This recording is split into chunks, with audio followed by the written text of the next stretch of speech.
Coco Gauff strikes again. From struggles to triumph. 33rd top 10 win and hot.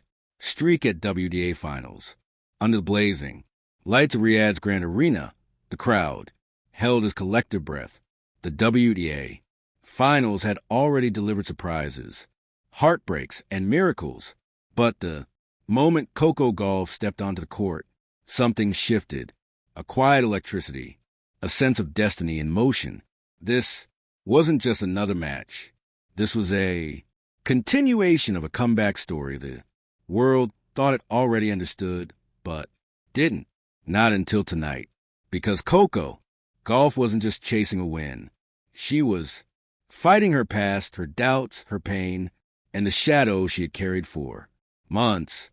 Tonight, she wasn't a pressure prodigy. Tonight, she wasn't the athlete the world dissected endlessly. Tonight, she wasn't a girl struggling to breathe under expectations. Tonight, she was a storm, the pressure that almost broke her. People saw the champion. Few saw the struggle. After a year of emotional turbulence, Coco had reached a breaking point. Online scrutiny, crushing expectations, exhaustion. They created a storm inside her that no one understood completely. She had stood in front of cameras, smiling. She had fought through matches, relentless. She had carried the weight of a nation. But behind closed doors, she shook. She cried. She questioned everything. She wondered if she had lost a joy that once burned so brightly in her.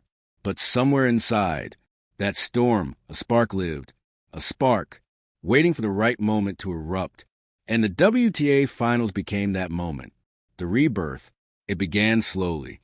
A hard-won match, a surprising upset, a tight three, setter that tested her spirit. People saw glimmers of the old Coco, fast, fierce, fearless, but they didn't understand what had changed inside her. Then came a practice session 2 days before the finals, the moment that flipped everything. Her coach tossed a ball. Coco swung. A crack echoed through the arena. The shot was clean, violent, perfect. Her coach froze. Coco did too. That sound, that feeling, that moment reminded her of who she was. Powerful, unbreakable, built for greatness. That night, she wrote 3 words in her journal. I'm still here. And from that moment, nothing could stop her. The match, top 10 opponent, top-tier golf. Her opponent tonight was world-class, experienced, tactical, and known for dismantling the rhythm of even the strongest hitters. But nothing could disrupt Coco tonight. Not her fear, not her past, not the expectations. On the very first point, she unleashed a forehand winner so explosive that the crowd gasped. Her opponent blinked in disbelief. The message was clear. Coco Gauff had arrived and she wasn't leaving. Quietly, she sprinted down every ball. She glued herself to the baseline. She turned defense into offense with savage efficiency. By the end of the first set, commentators were nearly speechless. This is a different Gauff. One whispered, she looks free, and she did. She moved with purpose, not pressure. She fought with joy, not fear. She played with fire, not frustration. The second set was tighter, but Coco had entered a zone athletes dream of. Her eyes sharp, her body loose, her mind clear. Then came the match point that would become iconic. A brutal rally. Her opponent attacking relentlessly. Coco defending impossibly. Then the perfect transition. A forehand down the line. Clean, precise, devastating. Her 33rd career went over a top 10 player, and perhaps her most meaningful one.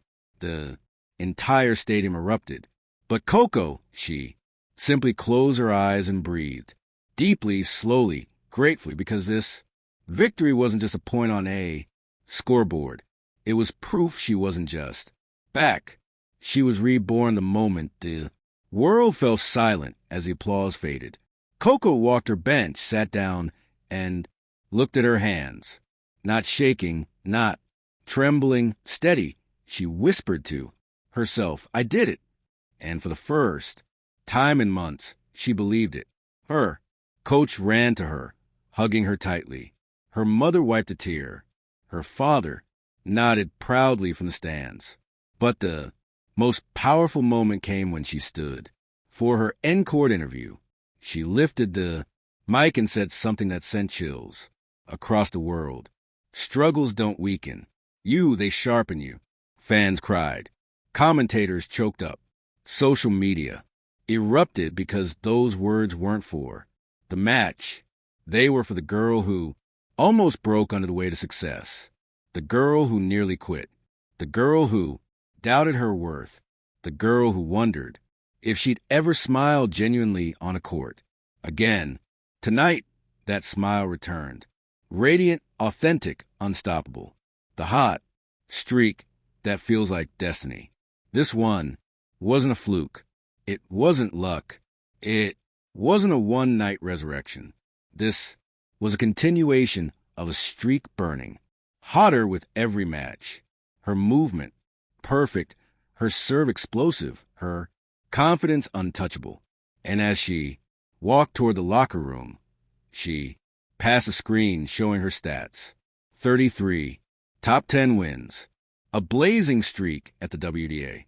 Finals, a revival story the world couldn't stop talking about. But Coco didn't slow down. She didn't turn to stare. She didn't cheer. She simply raised her chin and whispered, "I'm not done yet," because she wasn't not even close. The private moment that almost no one saw. Later that night, after hours of media duties, Coco found herself alone on the balcony of her hotel suite, staring at the Riyadh city lights. The desert wind whipped gently across her face. She closed her eyes and the memories of her struggles flashed like ghosts. The nights she couldn't sleep. The days she couldn't breathe. The matches where she wasn't playing for herself, but for everyone else's expectations. Then the present moment. Peace, power, purpose. Her phone buzzed. A message from another player. A message she didn't expect. A message she had once needed desperately. It said, "Keep going, Coco. You're stronger than what tried to break you." She smiled softly, not because she needed reassurance anymore, but because she finally believed she deserved it. The tennis world responds. Within hours, analysts posted, "This is the Coco Gauff we feared. She's a threat to win the whole thing. She looks unstoppable." Fans wrote emotional posts. She fought her demons and won. Her comeback is the story of the season. Coco Gauff is a warrior. Her fellow players, even her rivals, acknowledge the truth. She's scary right now. She looks mentally untouchable. She's playing like she has something bigger to prove because she did. She wasn't playing for trophies. She was playing for the version of herself who survived the darkest moments. As the night wore on, the arena staff finished cleaning up. The lights dimmed. The world slept, but Coco didn't. She walked back into the empty stadium, sat in the front row, and stared at the court where she had fought so fiercely hours earlier. Then she whispered, thank you to her past self for holding on. Thank you to the struggle for shaping her. Thank you to the universe for giving her a second chance at joy." And then, with fire blazing in her chest, she stood up and declared softly, "And now I rise." The WTA finals weren't over, but one thing was clear. Coco Gauff wasn't just competing. She was conquering. Her hot streak had only begun. Her spirit had only awakened. Her destiny had only started unfolding. The tennis world had been warned. Coco Gauff strikes again. And this time, the storm is unstoppable.